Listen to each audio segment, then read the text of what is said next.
আসসালামু আলাইকুম সবাইকে। বাধ্য ভালোবাসা গল্পের 4 নম্বর পার্ট। তো বেশি কথা না বলে চলুন গল্প শুরু করা যাক। ইজান বলল পদ্মকে আমার রুমে রাখবে যতক্ষণ না পর্যন্ত সায়না বাসায় থেকে যাই। মনিরা শেখ বলল পদ্মকে কি বলবি? ইজান বলল কিছু একটা বুঝিয়ে বলতে পারবো, সমস্যা নেই, তুমি একটু এদিকটা ম্যানেজ করলেই হবে। মনিরা শেখ বলল আচ্ছা ঠিক আছে। আর ইজান শোন, তোর বাবা বলল আমাদের বাসায় যেতে হবে, ইজনিয়া হোস্টেলে চলে যাবে। ইজান কথাটা বাদ দেওয়ার জন্য বলল আপাতত বাবাকে এখন বলো আমাদের এখানে এসে থাকতে, আমি কথা বলবো রাতে এসে। তুমি বাবাকে কল করে বলবা আজই বাসায় আসতে, দেখি কি করা যায়। এই বিষয়ে পরে কথা বলবো, আমি পদ্মের কাছে যাই একটু। মনিরা শেখ বলল আচ্ছা।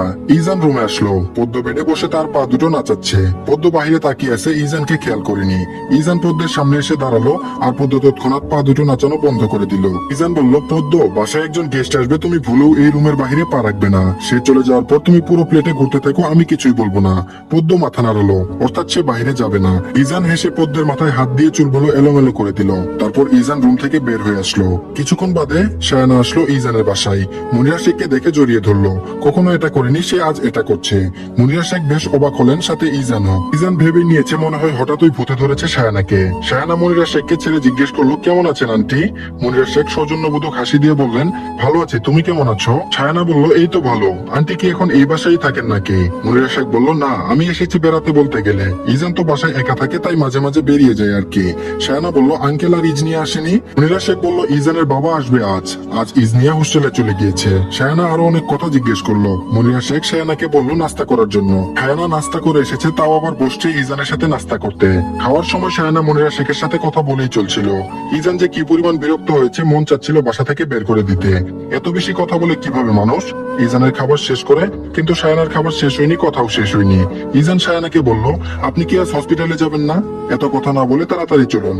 ইজানের কথা শুনে সায়না লজ্জা পেল, তারপর বলল চলুন। অতঃপর ইজান আর সায়না একসাথে চলে গেল হসপিটালে। ওরা চলে যাওয়ার পর মনিরা শেখ পদ্মকে নিয়ে নাস্তা করতে বসলেন। তিনিও খাননি পদ্মকে ছাড়া। পদ্ম মনিরা শেখকে বলল মা, কে এসেছিল? মনিরা শেখ বললেন ইজান যে হসপিটালে চাকরি করে, ওখানকার এক ডাক্তার এসেছিল, ইজানের কলিগ হয়। পদ্ম বলল ও আচ্ছা, মা উনি কি মেয়ে ছিল? মনিরা শেখ বললেন হ্যাঁ, কেন বলো তো? পদ্ম বলল না মানে আমি উনার কণ্ঠ শুনে বুঝতে পেরেছি মেয়ে। মনিরা শেখ বলল ও, ইজান বলেছে তোমাকে ওদের একটা গেট টুগেদার হবে, তখন ওখানে নিয়ে যাবে আর সবার সাথে পরিচয় করিয়ে দিবে। পদ্ম মাথা নাড়ালো। নাস্তা শেষ করার পর মনিরা শেখ দুপুরে রান্না করতে গেলেন। পদ্মও তার পিছু ছুটলো। মনিরা শেখের এটা খুব ভালো লাগে, মেয়েটা একেবারে তার মেয়ের মতোই। ইজনিয়াও বাসায় আসলে মনিরা শেখের পিছন পিছন থাকে। এখন পদ্মও সেরকম করছে। দুপুরে হুমায়ুন শেখ বাসায় আসলো। তিনজন একসাথে দুপুরের খাবারটা খেলেন। হুমায়ুন শেখ আর মনিরা শেখ রেস্ট করছেন। পদ্মর ভালো লাগছে না, তাই রুমে গিয়ে ঘুমিয়ে গেল। বিকেলে পদ্মের ঘুম ভেঙেছে। ঘুম থেকে উঠে এখন তার ভালো লাগছে না একা একা। গ্রামে এই সময় পদ্ম আর পুষ্প দুগুণ মাঠে হাঁটতো, নদীর পাড়ে গিয়ে বসতো। পদ্মের কিছু বান্ধবীও ছিল, তারাও তাদের সাথে যোগ দিত। পদ্ম বসে বসে সেসব কথা ভাবলো। ইস, দিনগুলো কি সুন্দর ছিল। ঢাকা শহরের সবকিছু রোবটের মতো লাগে তার। এখন একা একা কি করবে পদ্ম, তাই বসে বসে এসব ভাবছে। এক পর্যায়ে পদ্ম খুব বিরক্ত হয়ে গেল বসে থাকতে থাকতে। তাই সে পুরো রুম পাইচারি করছে, হেঁটেও শান্তি লাগছে না। কি যে অসহ্যকর পরিস্থিতি। এরকম করতে করতে মাগরিবের আজান দিয়ে দিল। আজান দেওয়াতে পদ্ম খুব খুশি হয়ে গেল। অবশেষে সন্ধ্যা হলো। পদ্ম তাড়াতাড়ি নামাজ পড়ে সোফায় বসেছে। কিছু সময় বাদে হুমায়ুন শেখ ও মনিরা শেখ আসলো। তাদের দেখে পদ্ম আরো খুশি হয়ে গিয়েছে। সারা সন্ধ্যায় তারা তিনজন একসাথে আড্ডা দিল। পদ্মের খুব ভালো লাগছিল সময়টা। রাত 9:26 ইজান বাসায় আসলো। ইজান ফ্রেশ হয়ে এসে পদ্মের পাশে বসছিল সোফায়। মাথাটা সোফায় হেলিয়ে দিল। খুব ক্লান্ত লাগছে তার। মাথাটা একপাশে ঘুরিয়ে দেখে নিল পদ্মকে। পদ্ম হুমায়ুন শেখের কথা শুনে হাসছে। হুমায়ুন শেখ ইজানকে বলল বলেছিলাম সেনাবাহিনীতে চাকরি করতে, বাবার সূত্র ধরে খুব সহজেই চাকরি পেয়ে যেত, এখন সারাদিন কামলা খাটো। ইজান সেই অবস্থায় থেকে হুমায়ুন শেখের উত্তর দিল কামলা খাটতে কোথায় দেখেছো? একজন মেডিকেল অফিসারকে তুমি এসব বলছো? হুমায়ুন শেখ ভ্রু কুঁচকে ইজানের দিকে তাকিয়ে বলল মেডিকেল অফিসার হয়েছে তো কি হয়েছে, আমাদের মতো সেনাবাহিনীদের লোকদের কত সম্মান তুমি জানো? ইজান বলল বাদ দাও, কত কিছু যে তুমি করেছো সেটা আমি সব চোখের সামনে দেখেছি। তুমি নাকি মাকে নিয়ে চলে যাবা? হুমায়ুন শেখ উত্তর দিলেন হ্যাঁ, ইজনিয়া হোস্টেলে চলে গিয়েছে, আমি একা একা থাকবো নাকি? ইজান বলল তো আমার বউকে একা একা থাকবে নাকি? ইজানের কথা শুনে পদ্ম লজ্জা পেল। কি বলছে উনি বাবার সামনে? এখানে তো বসে থাকা মুশকিল হয়ে যাচ্ছে মনে হচ্ছে। হুমায়ুন শেখ বললেন পদ্মর জন্যই তো আমি তোমার মাকে নিতে পারছি না, ও তো একা একা থাকতে পারবে না। ইজান বলল আমি ভেবেছি পদ্মের মা আর ওর বোনকে বলবো কিছুদিন থেকে যেতে, তারপর অভ্যস্ত হয়ে গেলে একাই থাকতে পারবে। হুমায়ুন শেখ আর মনিরা শেখ সম্মতি জানালেন ইজানের কথাই। ইজানের কথা শুনে পদ্ম খুশি হলো। তার মা আর বোন আসলে অন্তত তার আর একা একা লাগবে না। রাতের খাবার খেয়ে ইজান আর পদ্ম রুমে আসলো। ইজান বেডে বসলো, পদ্ম বসলো কিন্তু দূরে। পদ্ম ইজানের উদ্দেশ্যে বলল ধন্যবাদ আপনাকে। ইজান ধন্যবাদের কারণ বুঝেনি, তাই পদ্মকে প্রশ্ন করলো ধন্যবাদ কেন? পদ্ম বলল ওই যে তখন বললেন আমার মা আর বোনকে এসে থাকতে, এটার জন্যই। ইজান মুখ কালো করে বলল ও আচ্ছা। ইজানের কথা শুনে পদ্ম সন্তুষ্ট নয়। ইজান হঠাৎ মুখ কালো করে ফেললো কেন? পদ্ম বলল কি হয়েছে আপনার? ইজান বলল তুমি দূরে বসে ধন্যবাদ দিয়েছো, আমি সেটা গ্রহণ করিনি। পদ্ম ঘাবড়ে গেল। ইজান তার ধন্যবাদ গ্রহণ করেনি মানে? ইজান আবারও বলল কাছে এসে আমার পাশে বসে ধন্যবাদ দিলে গ্রহণ করব। পদ্ম তাই করলো, ইজানের পাশে বসলো। ইজান উঠে গিয়ে ড্রয়ার থেকে কিছু চকলেট এনে আর বেলি ফুলের মালা পদ্মের হাতে দিল। পদ্ম যে অনেক খুশি হয়েছে সেটা তার মুখ দেখেই বোঝা গেল। ইজান পদ্মের হাতে বেলি ফুলের মালা পরিয়ে দিল। পদ্ম ইজানের হাত ধরে বলল আবারও ধন্যবাদ আপনাকে। ইজান হেসে দিল। পদ্ম ইজানের যে হাতটি ধরেছে পদ্মের ওই হাতের উল্টো পিঠে তার উষ্ঠ ছুঁয়ে দিল। পদ্ম একটু বেশি লজ্জা পেল। ইজান পদ্মের লজ্জা দেখে সে নিজেকে সংযত করলো। ভুলেও আর সে পদ্মকে অনুমতি ছাড়া এসব করবে না। খুব বড় ভুল হয়ে গেল, এমনটা না করলেও হতো। ইজান পদ্মের পাশ থেকে সরে গেল। বিষয়টা পদ্মের ভালো লাগেনি। হঠাৎ এমন করলো কেন? পদ্ম চুপচাপ ঘাপটি মেরে বসে রইল। এটা দেখে ইজান বলল এভাবে বসে আছো কেন? পদ্ম মুখটা ফুলিয়ে রাখলো, কোনো কথা বললো না। কথা বলার কোনো মানেই আসে না। পদ্ম হাত থেকে মালাটা খুলে রাখলো, ধূপ করে বিছানায় শুয়ে পড়লো। ইজান সবকিছুই খেয়াল করেছে, তবে এমন আচরণের মানে বুঝতে পারলো না। ইজান পদ্মের হাত ধরে পদ্মকে টান দিয়ে উঠিয়ে বলল কি হয়েছে তোমার? পদ্ম ইজানের হাত ছেড়ে দিয়ে বলল কিছু হয়নি। ইজান বিরক্তিকর ভাব নিয়ে বলল কিছু তো হয়েছে, বলো আমাকে। পদ্ম মুখ কুচকে বলল আমার হাত একটু আগে কে ধরেছিল? ইজান একটু নত সুরে বলল আমি। আসলে সরি পদ্ম, আমি তোমার অনুমতি ছাড়া তোমার হাত ধরেছি এবং ওই কাজটা করেছি। পদ্ম হাসলো। সে কোনো কারণ ছাড়াই লোকটার সাথে রাগ করলো।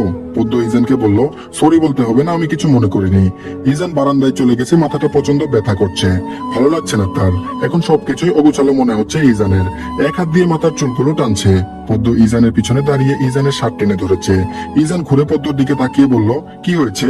পদ্ম বলল আমার কিছু হয়নি, আপনার কি হয়েছে সেটা বলুন। ইজান আবার ওদিক ফিরে বলল মাথা ব্যথা করছে। পদ্ম কিছু বলল না, সে ইজানের হাত ধরে নিয়ে রুমে চলে এসেছে। পদ্ম বেডে বসে তার কোলে একটা বালিশ দিয়ে ইজানকে বলল শুয়ে পড়ুন এখানে, আমি আপনার চুল টেনে দিব, ভালো লাগবে আর মাথা ব্যথা হয়তো কিছুটা কমবে। ইজান পদ্মের কোলে মাথা রেখে শুয়ে পড়লো। পদ্ম চুলগুলো টেনে দিচ্ছে। ইজানের আসলেই খুব ভালো লাগতেছে। ইজান পদ্মর দিকে তাকিয়ে বলল এখন তো আমি তোমাকে ধন্যবাদ দিব। পদ্ম হেসে বলল ধন্যবাদ লাগবে না। আচ্ছা আমার মা আর বোন কবে আসবে, আর ওনারা কিভাবে এত দূর পর্যন্ত আসবে? ইজান চোখ বন্ধ করে বলল সেটা তোমার ভাবতে হবে না, আমি সব ব্যবস্থা করে রেখেছি। পদ্ম ইজানের চুলগুলো হালকা টেনে বলল বলুন না, আমি একটু শুনতে চাই। ইজান বলল যেভাবে চুলগুলো টেনে ধরেছ ব্যথা পাইনি, গায়ে কি এক ফোঁটাও শক্তি নেই? আরো জোরে জোরে টেনে দাও। পদ্ম অভিমানী সুরে বলল বলুন না, এমন করছেন কেন? ইজান হেসে বলল তোমার মা আর বোন কাল আসবে, আর আমি আমার গাড়ি পাঠিয়ে দিব গ্রামে, গাড়ি করেই তারা আসবে। পদ্ম বুঝলো না ইজানের গাড়ি আবার কোনটা। অবুজের মতো প্রশ্ন করলো আপনার গাড়ি কই, আমি তো দেখিনি। ইজান অবাক চোখে পদ্মর দিকে তাকিয়ে বলল সিরিয়াসলি? তোমার যে বিয়ে হলো তখন গ্রাম থেকে গাড়ি করে আসলে, ওটা তো আমার গাড়ি ছিল। পদ্ম বেশ চমকে গেল। তারপর বলল তাহলে ওই দিন যে গাড়ি করে এই বাসায় আসলাম ওটাই কি আপনার গাড়ি? ইজান আবারও চোখ বন্ধ করে ফেললো। শান্ত কণ্ঠে উত্তর দিল জি হ্যাঁ ম্যাডাম। পদ্ম আবারও প্রশ্ন করলো মা আর বোন কখন আসবে, আপনি মাকে ফোন করেছিলেন? ইজান বলল হ্যাঁ। পদ্ম ভাবলো ইজান মিথ্যে বলছে। পদ্ম আবার বলল আমি তো দেখিনি আপনি ফোন করেছিলেন, মিথ্যা কেন বলছেন? ইজান বলল হসপিটালে যখন ছিলাম তখন করেছি। পদ্ম নিজের কাছে লজ্জা পেল, লোকটাকে বিশ্বাস করা উচিত ছিল তার। তারপর বলল মা কি বলেছে? ইজান বিরক্ত হলো পদ্মের কথায়, এত প্রশ্ন করার কি আছে, তার মা আসলেই তো সব দেখতে পাবে। তারপর বলল বড্ড বেশি কথা বলো তুমি। পদ্ম চুপ হয়ে গেল। সে সিদ্ধান্ত নিয়েছে আর কথা বলবে না। পদ্ম ইজানের মাথায় হাত বুলাতে লাগলো, আর শুধুমাত্র এই রাতটা, তারপর মা আর বোন আসবে। পদ্ম নিজেই হাসছে। ইজান তো চোখ বন্ধ করে আছে, তাই পদ্মের হাসি দেখলো না। কিছু সময় বাদে ইজান একেবারে ঘুমিয়ে গেল। পদ্ম দুবার ডাক দিল কিন্তু কোনো সাড়া দিল না। পদ্ম ভেবে নিয়েছে ইজান ঘুমিয়ে গিয়েছে, এখন তো তাকে আর উঠানো যাবে না। পদ্ম ইজানের চোখ থেকে চশমা খুলে রাখলো। পদ্ম মুগ্ধ হয়ে তাকিয়ে আছে ইজানের দিকে। কাপা কাপা হাতে ইজানের চাপ দাড়িগুলোতে হাত বুলিয়ে দিল। মানুষটা এত সুন্দর কেন? পদ্ম কখনো ভাবেনি ইজানের মতো একজন বর পাবে। পদ্ম হাসছে ইজানের দিকে তাকিয়ে, আর ইজান তো ঘুম। পদ্ম বসা অবস্থায় মাথাটা হেলিয়ে দিয়ে ঘুমিয়ে গেল। সকাল 6টা, ইজানের ঘুম ভাঙলো। ঘুম থেকে উঠে দেখে সে পদ্মর কোলে মাথা রেখে শুয়ে আছে। ইজান উঠে বসলো, পদ্মের দিকে তাকিয়ে আছে, সে তো ঘুমেই। ইজানকে ডাকলেই তো সে সরে যেত, এত কষ্ট করার কি দরকার ছিল? তবে কথা হচ্ছে ইজানের ভালো ঘুম হয়েছে। ইজান পদ্মকে ঠিক মতো শুয়ে দিল। ইজান পদ্মের গাল স্পর্শ করলো আর হালকা করে উষ্ঠ ছুঁয়ে দিল পদ্মের গালে। এটা হচ্ছে ইজানের পক্ষ থেকে পদ্মের জন্য উপহার। তবে কখনো পদ্ম এই মিষ্টি উপহারের কথা জানবে না। ইজান ফ্রেশ হতে চলে গেল ওয়াশরুমে। রুম থেকে বের হয়ে এসে দেখে তার মা রান্না করে, সে ওখানেই গেল। ইজানকে দেখে মনিরা শেখ বলল পদ্ম কোথায় ইজান? ইজান বলল ঘুমাচ্ছে। মনিরা শেখ বলল ওকে ডেকে দে। ইজান বলল কেন মা? মনিরা শেখ বলল আমার সাথে রান্না করতে হবে তাকে। ইজান চাচ্ছে পদ্ম যেন আরো ঘুমায়, কারণ সে পদ্মর ঘুম নষ্ট করেছে হয়তো, তার জন্য পদ্ম ঘুমাতে পারেনি। পারেনি। ইজান তার মাকে বলল, মা ও তো ঘুমাচ্ছে, তুমি আমাকে বলো, আমি যা যা পারি তোমাকে হেল্প করব। মনিরা শেখ অবাক হয়ে গেলেন, ইজান কি বলছে সব? বিয়ের পর ইজানের মধ্যে এই প্রথম পরিবর্তন লক্ষ্য করলেন মনিরা শেখ। যাক, ছেলেটা পদ্মকে মেনে নিচ্ছে, এটা ভেবেই তিনি খুশি হলেন। মনিরা শেখ হেসে হেসে ইজানকে বললেন, না থাক, তুই যা, আমি সব করতে পারবো। ইজান চলে আসলো, মানিককে কল করলো, সে বলল পৌঁছে গিয়েছে গ্রামে, কিছুক্ষণ পর আবার রওনা দিবে। ওদের মা আর বোনকে আনতে ইজান মানিককে পাঠিয়েছিল গ্রামে। 7:30 ইজান রেডি হয়ে গেল হসপিটালে যাওয়ার জন্য। পদ্ম উঠে পড়েছে, তাড়াতাড়ি করে ফ্রেশ হয়ে মনিরা শেখের কাছে ছুটলো। ইজান নাস্তা করে চলে গিয়েছে। প্রায় 1 ঘন্টা পর হুমায়ুন শেখ আর মনিরা শেখও চলে গিয়েছেন। বাসায় পদ্ম একা ও পুরো বাসা গুছাচ্ছে। তো এই পার্টটি এই পর্যন্তই, আশা করছি আপনাদের কাছে ভালো লেগেছে। আর 5 নম্বর পার্টটি দিয়েছি আমাদের নতুন চ্যানেলে, তো সেই গল্পের লিংক আমি ভিডিও ডিসক্রিপশন বক্স আর কমেন্ট বক্সে দিয়ে দিচ্ছি, আপনারা সেখান থেকে গিয়ে দেখে নিন। আজকে এই গল্পের 2টা পর্ব দিয়েছি, তো আপনারা যারা পরের পর্বটি এখনো দেখেননি, তো ভিডিও ডিসক্রিপশনের লিংক আছে, সেখান থেকে গিয়ে দেখে নিন। ধন্যবাদ সবাইকে, আর সবাই ওই চ্যানেলটিও সাবস্ক্রাইব করে রাখবেন।